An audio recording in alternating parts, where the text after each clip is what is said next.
Yes, good afternoon, Honorable. Yes, good afternoon. Welcome. I want to congratulate you for being appointed as the chairperson of the Committee on Peace and Reconciliation, and it's a pleasure to have you here today. Oh, Yes. the pleasure is mine. Thank you for the congratulations. All right.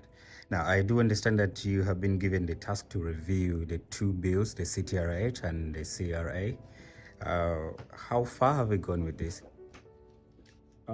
Actually, the two bills of CTRH and the one of CRA, they were actually presented to the House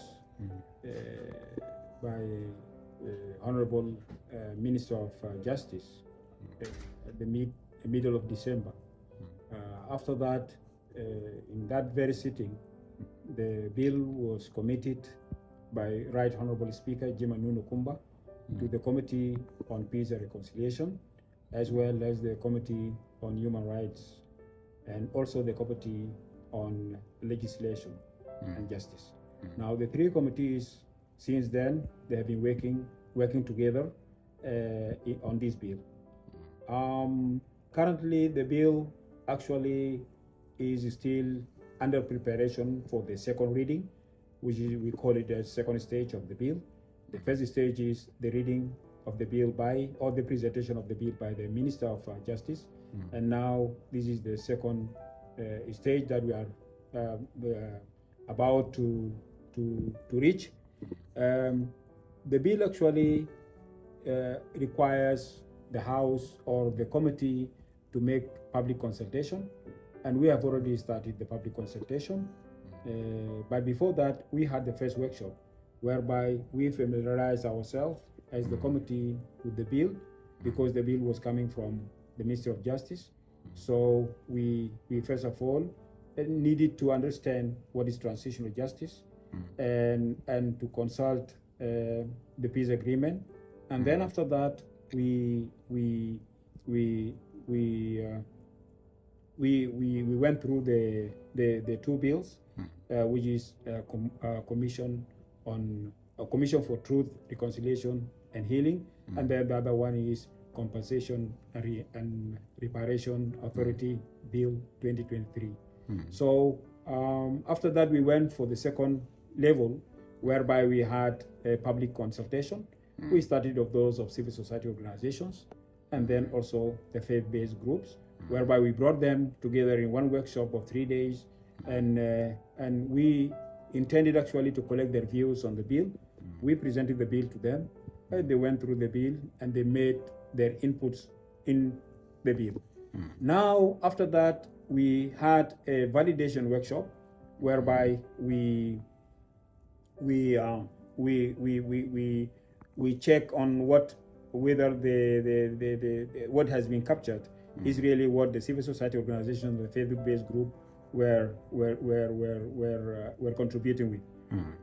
After that workshop, now we are sitting together as members of Parliament to find out on what is going to be the next step. First of all, we would like to say that the bill itself needs consultation with the victims, because the civil society organizations and the faith-based groups are not victims.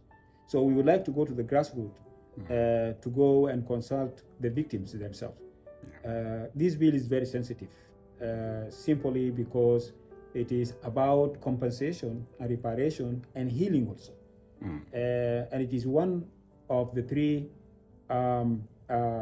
transitional justice bills. I mean, two of the three transitional justice bills.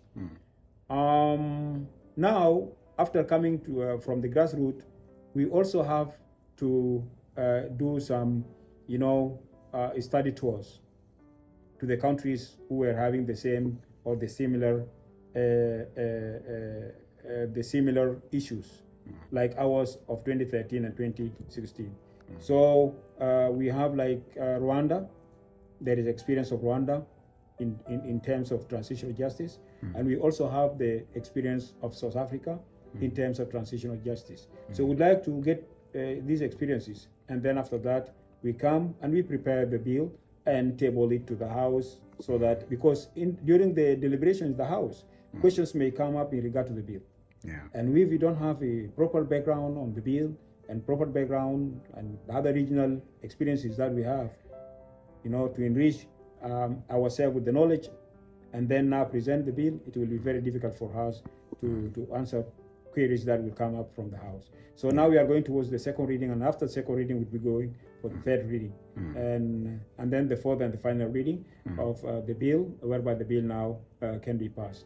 But what we would like to send to the people on the ground there is that this bill itself, it is a bill that needs public consultation. It is not a bill owned by the people or owned by the government. It is it's not the bill that is owned by the parliament or owned by the government, but it is the bill that is owned by the people. And the people should have their input into the bill so that it is now, it can address their grievances as victims of the incidents that happened in this country.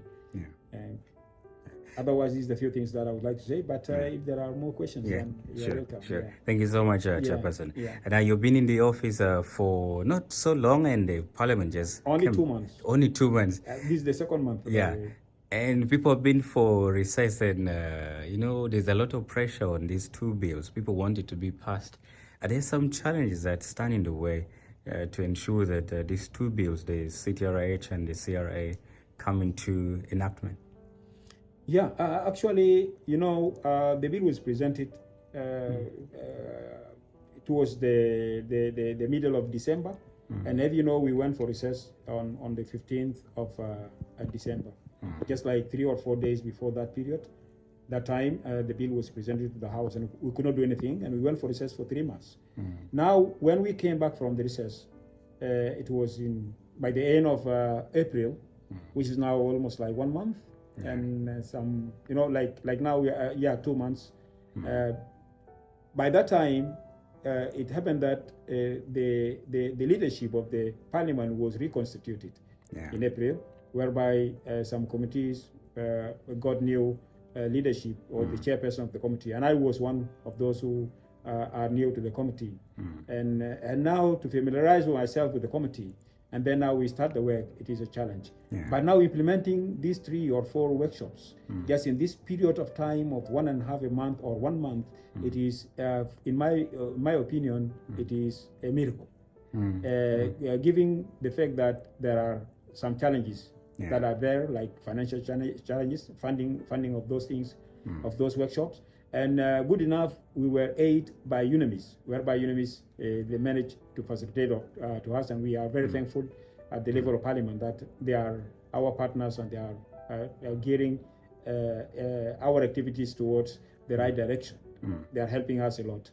And the other challenge that we have in the committee level, which is the very big challenge, is the time.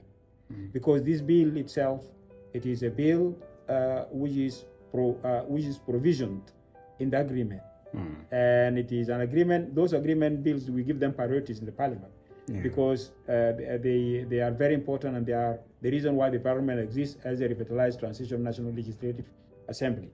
Now, given a very short period of time, and to execute all these activities like workshops, public hearing, and the rest of things, and preparing the bills, it is not easy.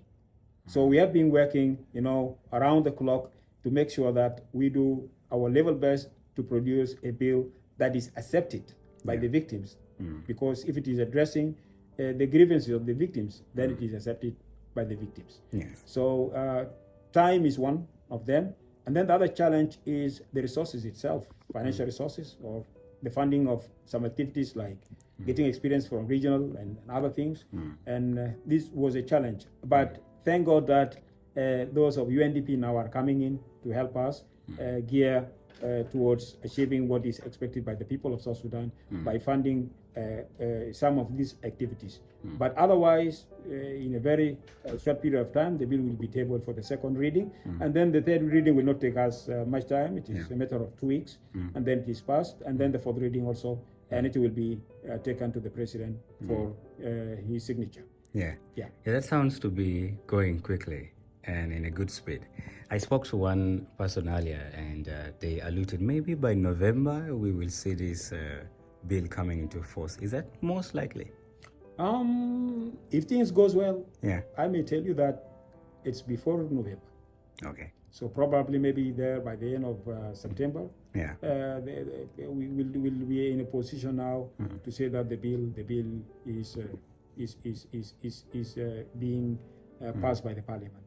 But what we would like to tell our those who are concerned and those who think that the bill has taken long in the Parliament, yes, they have to understand that, you know, this bill is not an ordinary bill that, you know, you can bring to the Parliament and it is discussed in the Parliament and passed. No, it is a bill that concerns and addresses the grievances of the victims. And if you don't talk to the victims to find out how they would like the bill to look like, and if you pass a bill, it will add more grievances into their already existing ones. Yeah. So, and that's why we don't want to do it in that way. We would like to consult everyone and have everyone's views and opinions incorporated into the bill, which is very, very important for us. Yes. Yes, please. Final words to any stakeholder that might be thinking about maybe working together with you, the chairperson or the Parliament, or any other stakeholder outside there.